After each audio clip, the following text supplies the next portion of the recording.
தமிழக வெற்றிக் கழகம் கோவை புறநகர் கிழக்கு மாவட்டம் சார்பாக 20க்கும் மேற்பட்ட இடங்களில் பொதுமக்கள் தாகம் தீர்க்க நீர்மோர் பந்தல் அமைப்பு. தமிழக வெற்றிக் கழகம் துவங்கி ஓராண்டை கடந்த நிலையில் அன்றாடம் பொதுமக்கள் சந்திக்கும் பிரச்சினைகளுக்கு தீர்வு காண தவேக தொண்டர்களுக்கு கட்சியின் தலைவர் விஜய் ஆணையிட்டுள்ளார். இந்நிலையில் கோடை காலம் துவங்கியதை அடுத்து பொதுமக்கள் தாகம் தீர்க்க ஆங்காங்கே நீர்மோர் பந்தல்கள் அமைப்பதில் தவேகவினர் தீவிரம் காட்டி வருகின்றனர்.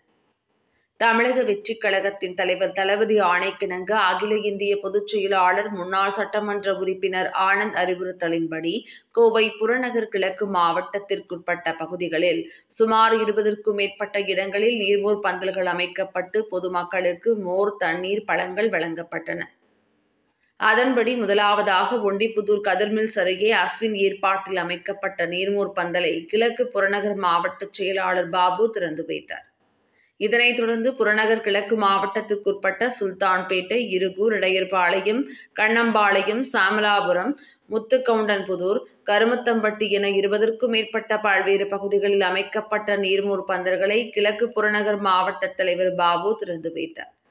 இந்நிகழ்ச்சியில் மாவட்ட கழக நிர்வாகிகள், இணை செயலாளர் சபரீஸ், பொருளாளர் சரவணகுமார், துணை செயலாளர் மோகனப்பிரியா, செயற்குழு உறுப்பினர்கள் ராஜா, வினோத்குமார் மற்றும் கழக நிர்வாகிகள் சுல்தான்பேட்டை அக்ஷயாஸ், பிரகாஷ், சரவணன், கனியூர் பாலு, விக்னேஷ், இளையராஜா, வெங்கடேஷ், ஜெயச்சந்திரன், நவீன், கௌதம், அரசூர் நவீன், கௌதம், சந்தோஷ், கௌதம், மகளிரணி நிர்வாகிகள் ராஜேஸ்வரி, ஆரோக்கிய ரமீலா உள்பட இளைஞரணி, மாணவரணி, மகளிரணி என கட்சி நிர்வாகிகள், தொண்டர்கள், பொதுமக்கள் என பலர் திரளாக கலந்து கொண்டனர்.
எல்லா புகழும் இறைவனுக்கே.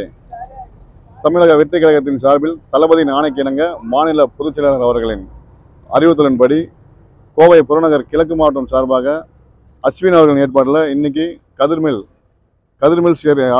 பஸ் ஸ்டாப் அருகில் இன்னைக்கு நீர்மோர் பந்தல் தொடங்கியிருக்கிறோம். தொடர்ந்து பார்த்திங்கன்னா ஒரு 20 இடங்களில் சூலூர் தொகுதியில் இன்னைக்கு ஆரம்பிக்க போகிறோம் நீர்மோர் பந்தல், தண்ணீர் பந்தல் மற்றும் அதனை தொடர்ந்து பார்த்திங்கன்னா சாயங்காலம் சூலூர் மார்க்கெட் பதில் ஜும்மா மசூதியில் இன்று 6:37 மணிக்கு இஃப்தார் நோன்பு நிகழ்ச்சி நடக்குது. அந்த நிகழ்ச்சியில் பார்த்திங்கன்னா ஒரு 50 குடும்பங்களுக்கு பிரியாணி கிட்டும் 50 பேருக்கு சேலையும் கொடுக்குறோம். இது புறநகர் கிழக்கு மாவட்ட சார்பாக இந்த ஏற்பாடு செய்யப்பட்டிருக்காங்க. அதில் அந்த ஏற்பாடு பார்த்திங்கன்னா சுல்தான்பேட்டையிலேருந்து பிரகாஷ் அவர் ஏற்பாடு பண்ணிக்கிறாரு. அது ரொம்ப சந்தோஷமான நிகழ்வு. மக்களுக்கான என்ன தேவைகளோ தொடர்ந்து நம்ம தமிழக வெற்றிகளை தொடர்ந்து செய்து வந்துருக்கிறோம். இது கோயம்புத்தூர் மட்டுமல்ல, தமிழ்நாடு ஃபுல்லுமே இந்த நற்பணிகள் பண்ணிட்டு இருக்கிறோம். இது வாய்ப்பளித்த தளபதி அவர்களுக்கு இந்த நேரத்தில் நன்றி தெரிவிச்சுக்கிறேன்.